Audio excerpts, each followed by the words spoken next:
जीतेगा भारत, हारेगा corona.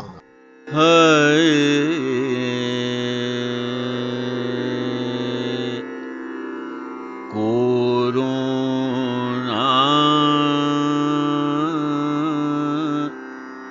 Corona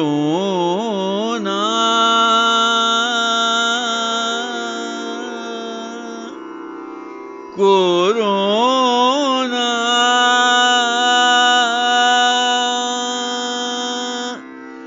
जा जा रे जा,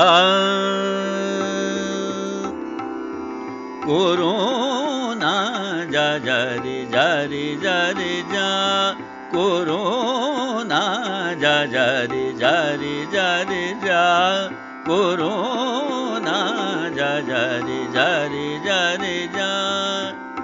कहाँ से आया, कहाँ से आया, कहाँ से आया तू दुनिया से जा, कोरोना जा जा रे जा रे जा रे जा, कोरोना जा जा रे जा रे जा रे जा।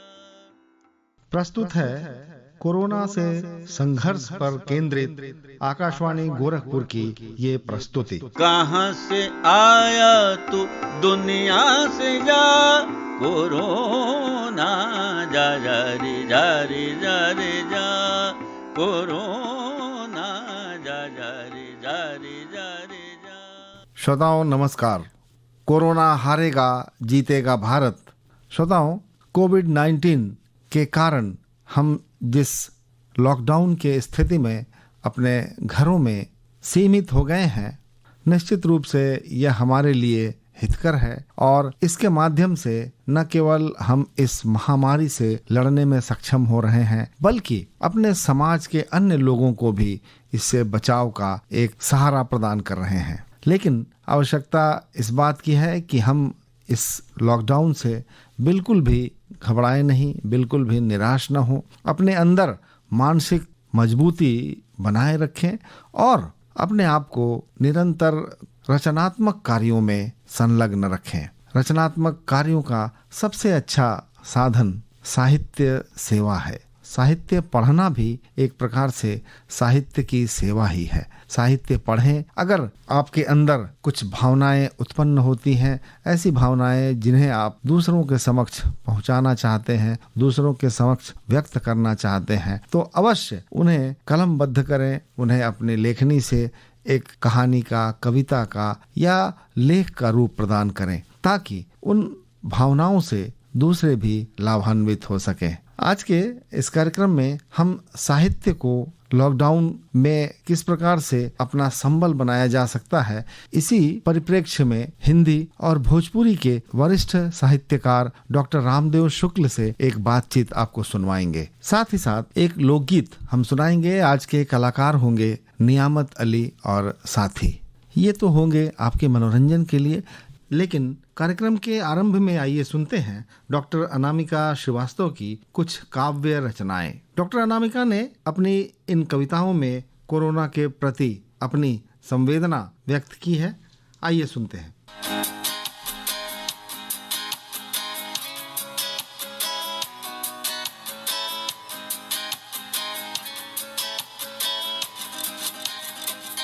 आज का समय, भाभियों ने बालकनी से कपड़े फैलाते फैलाते या चिप्स पापड़ बनाते बनाते अब डर के मारे बतियाना छोड़ दिया है। बुजुर्गों का पार्कों चौराहों पे निकलना बंसा हो गया है। अब अपने घुटने के दर्द का बयां करने को पड़ोस वाले दादा दादी आसपास बेंच पर नहीं बैठ पाते। नए चलन में हम दूर दूर से हालचाल पूछकर काम चला लेते थे। लो, अब ये भी लोगों को मन न भाया और अब दूध सब्जी भी हम 1 मीटर दूर से ही ले पाते हैं। बड़ी बड़ी पार्टियां और गेट टुगेदर, लंबी लंबी हवाई यात्राएं और जहाज की यात्राएं, समुद्रों के बीच और एफिल टावर की सेल्फियां, 130 करोड़, सब कुछ भूल, कुछ मन की बात अब करो ना।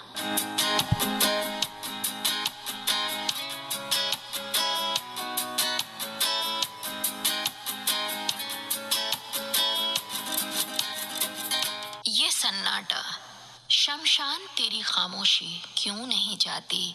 हम अपनी जिंदगी देकर तुझे आबाद किए जाते हैं।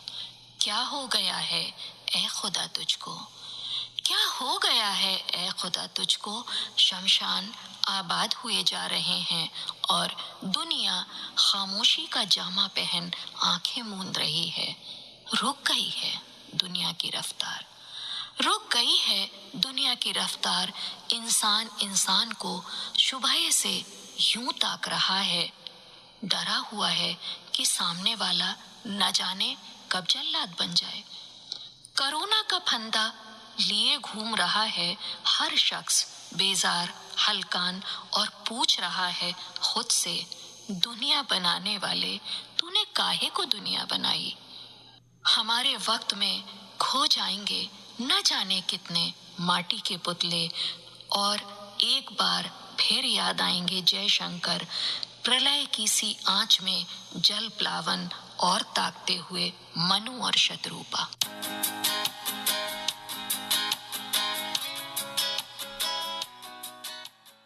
ये थी डॉक्टर अनामिका श्रीवास्तव अपनी कुछ काव्य रचनाओं के साथ। आइए अब सुनते हैं नियामत अली और साथियों की आवाज में एक लोकगीत। श्रोताओं, नियामत अली भोजपुरी लोकगीतों का ऐसा नाम है जिन्होंने अनेक अमर गीतों की रचना की। उनके लोकगीत न केवल हमारे जीवन के वास्तविकताओं को बल्कि लोक जीवन के, ग्रामीण जीवन की सच्चाइयों को उजागर करते हैं। अत्यंत मधुर आवाज के धनी नियामत अली ने अनेक अमर लोकगीतों की रचना की है। आइए सुनते हैं ये गीत। अरे नरई ताल कई चिकन मटिया, जेमा बसे पर्वत कहार गोरिया। नरई ताल कई चिकन मटिया, जहाँ बसे पर्वत कहार गोरिया। नरई ताल कई चिकन मटिया, जहाँ बसे पर्वत कहार गोरिया। नरई ताल कई चिकन मटिया, जहाँ बसे पर्वत कहार गोरिया। निका निका घैला बनायो भैया, कह रख लई है सासु हमार गोरिया। निका निका घैला बनायो भैया, कह रख लई है सासु हमार गोरिया। नरई ताल कह चिकन मटिया, जहाँ बसे पर्वत कहार गोरिया।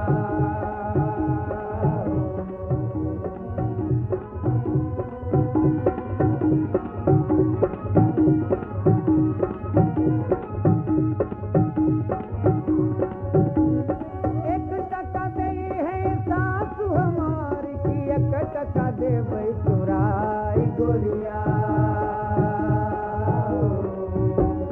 एक टका दई है सासु हमार की, एक टका देबै चुराई गोरिया। नरई ताल कई चिकन मटिया, बसे पर्वत कहार गोरिया। नरई ताल कई चिकन मटिया, जहाँ बसे पर्वत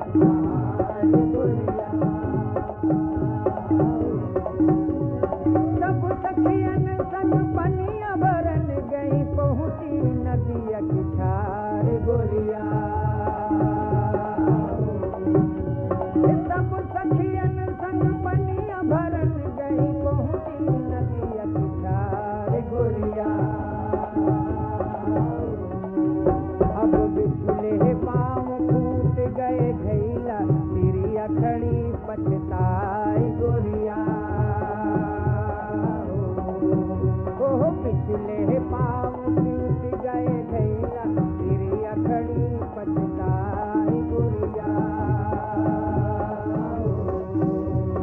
नरई दाल कैसी कल मटिया हिमावत पर्वत पहाड़ गोरिया नरई दाल कैसी कल मटिया हिमावत पर्वत पहाड़ गोरिया अरे लहुरी ननंदिया हलबल चल बल लहुरी ननंदिया हलबल चल बल खाए भर सरिया का जाय गोरिया हो। अरे लहुरी ननंदिया हलबल चल बल खाए भर सरिया का जाय गोरिया हो। तोहरी बहुरिया मैया भोरी से घैला रख बुक दे भूमिकार गोरिया तोहरी बहुरिया मैया भोरी से घैला रख बुक दे भूमिकार गोरिया नरई दाल कैसी कल मटिया हिमावत पर्वत पहाड़ गोरिया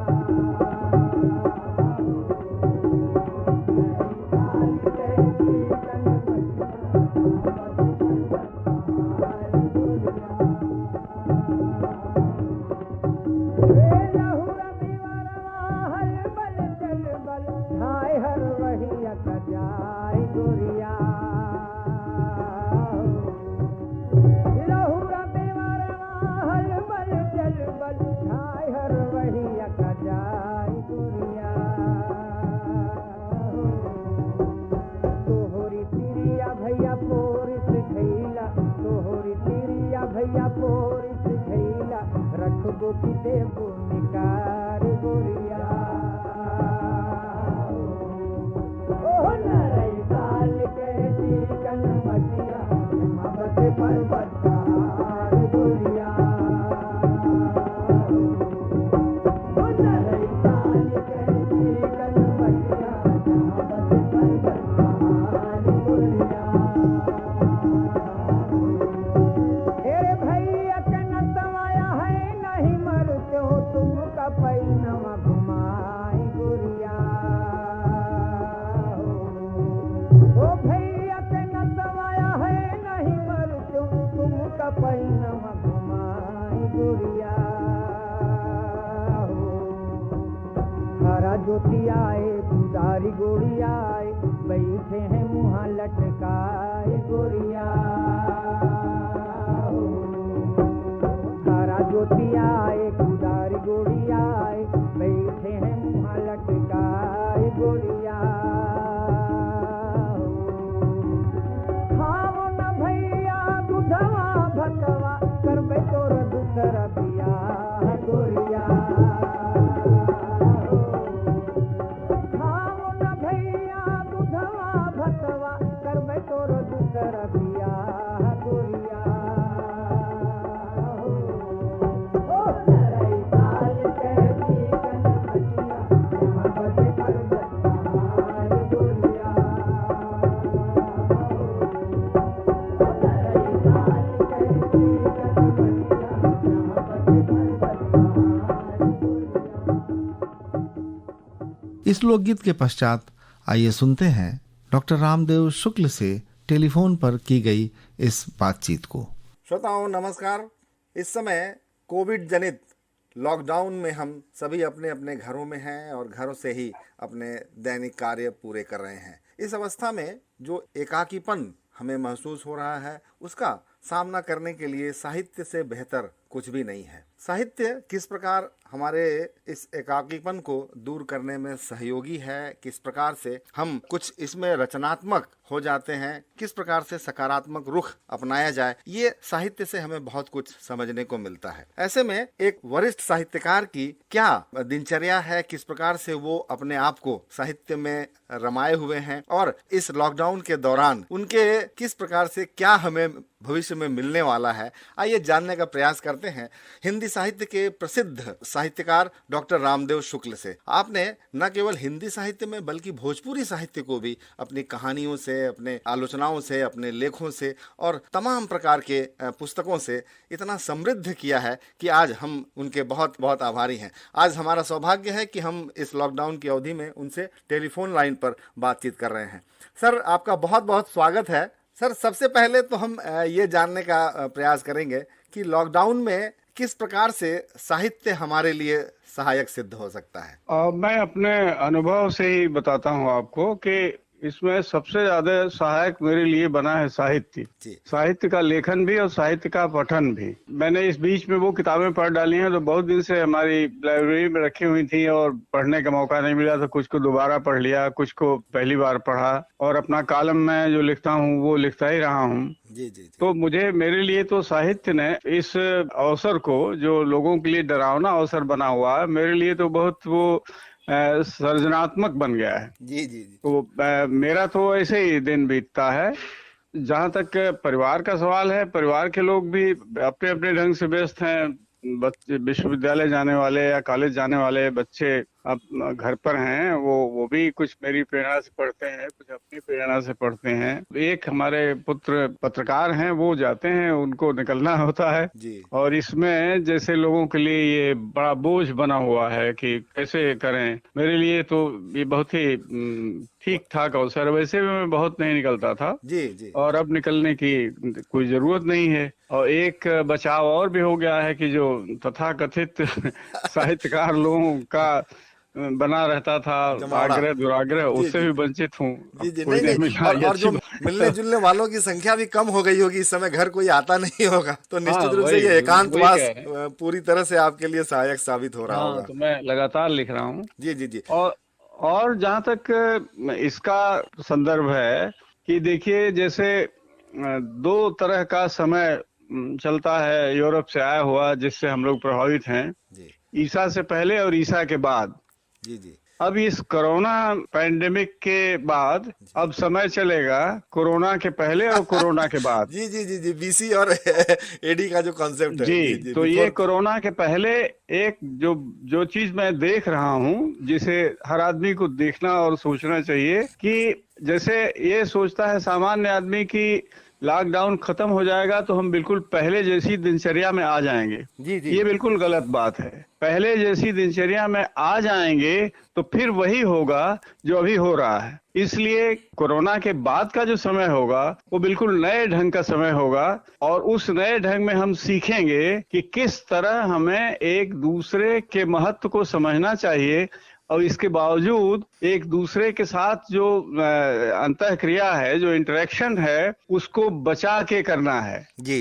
अब जैसे बहुत अच्छी बात हो गई कि पूरी दुनिया ने सीख लिया कि अब मिलने पर हाथ जोड़कर नमस्ते करना ज्यादा सुरक्षित है, बजाय इसके कि वो बाहों में लेकर या और हाथ मिलाकर उस तरह की क्रियाएं करके। जी जी। तो ये जैसे योग है, योग का जो अर्थ है वो केवल इतना है कि जो अपनी चित्तवृत्तियां हैं, जो मन जो है वो बहुत चंचल है, प्रतिपल वो भागता रहता है बंदर की तरह, उसको रोकना, स्थिर करना, यही योग है।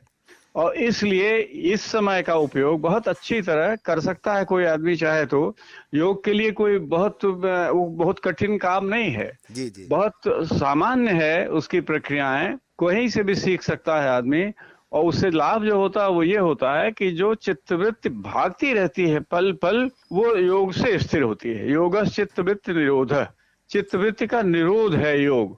और तो इसका फायदा उठाकर हम बहुत सारी चीजें ऐसी सीख सकते हैं जो पहले सीखने की जरूरत नहीं थी।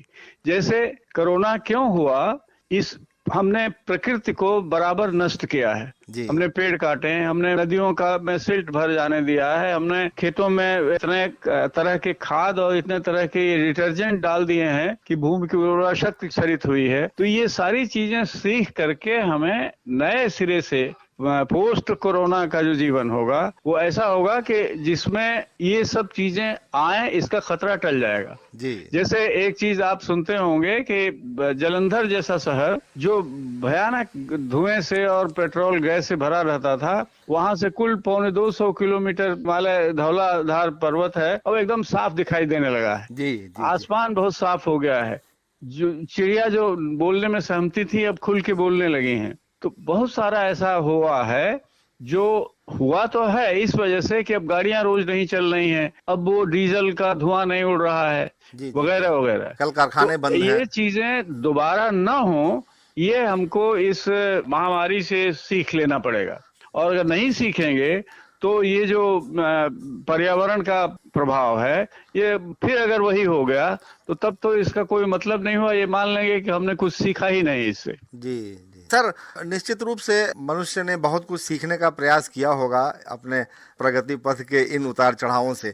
सर, ये जो कोरोना संकट है, हम समझते हैं कि जो रचनाधर्मी लोग हैं उनके लिए तो वरदान साबित हुआ है, उनको तो इतना मौका मिला है कि यही तो मैं बता रहा था जी आपसे। जी जी। तो सर, आपने जैसा बताया कि आपने बहुत सारा साहित्य पढ़ा, बहुत सारी किताबें पढ़ी, तो कुछ हमारे श्रोताओं को बताइए सर कि क्या आपको बहुत प्रभावित किया, कौन से पुस्तक आपको? अब जैसे देखिए, एक पुस्तक है, गोरखपुर के लोग उसके बारे में जानते भी होंगे, मनीषी की लोक यात्रा। महामहोपाध्याय गोपीनाथ कविराज की जीवनी है एक तरह से, उसको प्रोफेसर भगवती प्रसाद सिंह ने लिखा था।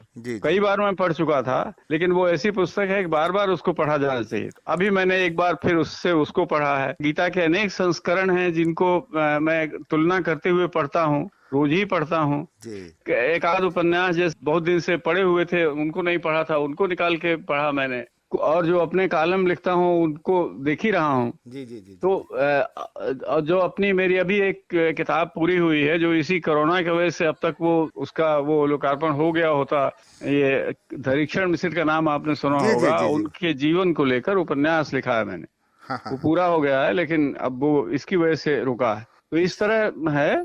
जी जी जी। इस समय ये साहित्य तो चल ही रहा है सर, आपके कलम से जो भी सामने आ रहा है। इसके अलावा आप और क्या कर रहे हैं सर? इसके अलावा समय में मेरा एक शौक कह लीजिए है कि मेरे पास छोटा सा एक बगीचा है। जी जी जी।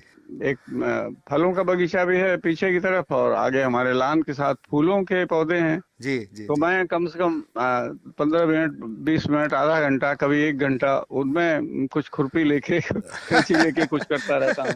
जी जी जी जी जी। बहुत अच्छा। मैंने जब उसमें पसीना आने लगता है तो बहुत अच्छा लगता है। जी जी। तो एक ये करता हूँ। जी जी जी। कभी कभी कुछ पुरानी फिल्में जो बहुत दिन से मैं देखना चाहता था, नहीं देखा। हाँ। तो हमारे एक पौत्र हैं आयुष्मान और आराध्य रंजन, ये लोग मिला के हमको लैपटॉप पर बहुत सारी ऐसी फिल्में दिखा चुके हैं। जैसे अभी इकबाल एक फिल्म उसकी इरफान की आई। जी जी।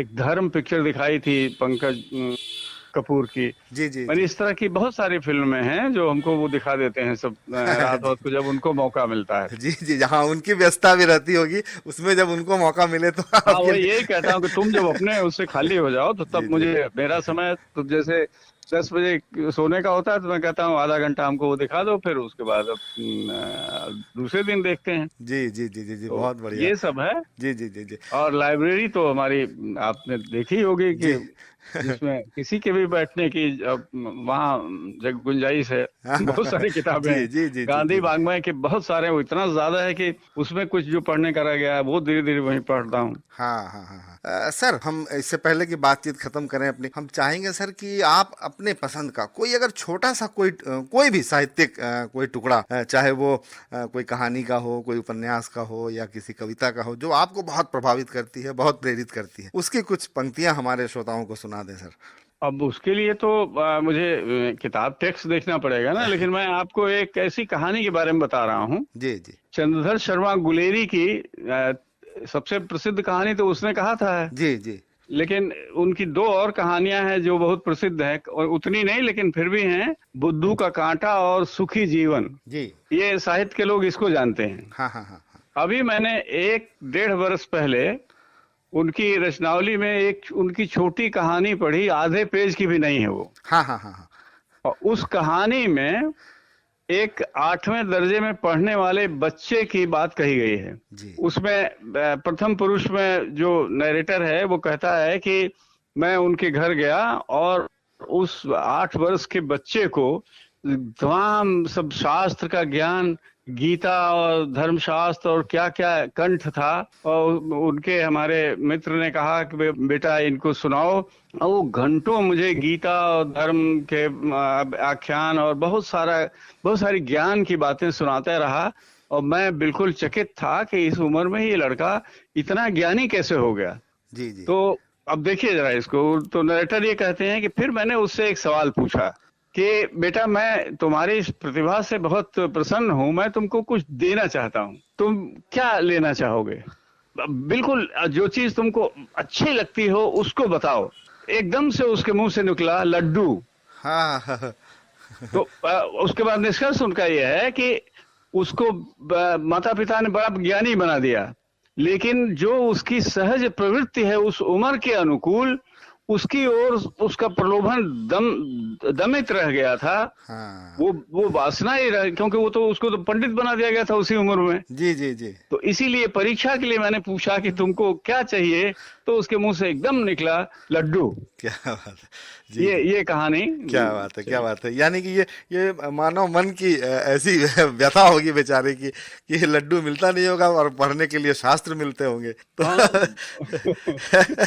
ये तो सर आज की स्थिति है, आज के वास्तविकता है। ये हर माँ बाप अपनी जो कुंठित इच्छाएं हैं वो अपने पुत्र में, अपनी पुत्रियों में ठूस देना चाहते हैं। इसीलिए मैंने इस कहानी का जिक्र किया। बहुत प्रेरक कहानी है ये। हम समझते हैं कि इससे हमारे जो बच्चों के गार्जियंस है, जो अभिभावक है, माता पिता है, वो इससे सीख लेंगे कि बच्चों की जो नैसर्गिक प्रतिभा है, उनकी जो इच्छाएं हैं उसका दमन ना हो। सर चलते चलते आप क्या कहेंगे हमारे श्रोताओं से? सर आपके श्रोताओं से ये कहेंगे कि आपके श्रोता इसको बंधन न माने, इसको अगर सृजनात्मक प्रतिभा उनमें है तो वो लिखें, अगर पाठक अच्छे हैं तो पढ़ें, नहीं हो तो बागवानी करें, थोड़ा अपने घर के अंदर ही रहें। जी, जी। और बच्चों से, अपने घर के लोगों से, अपने माँ बाप से, पत्नी से जो संबंध नहीं समय के अभाव में कर पाते थे वो उसको रिवाइज करें। टेलीफोन एक माध्यम है जिससे दूर के मित्रों से, रिश्तेदारों से संबंध बना सकते हैं। बहुत उपाय है। जी जी जी। बस इसको बोझ ना माने। जी जी बिल्कुल। और मानसिक रूप से तैयार रहें कि अब ऐसी जीवन पद्धति अपना लें, ऐसी लाइफ स्टाइल अपना लें कि जिससे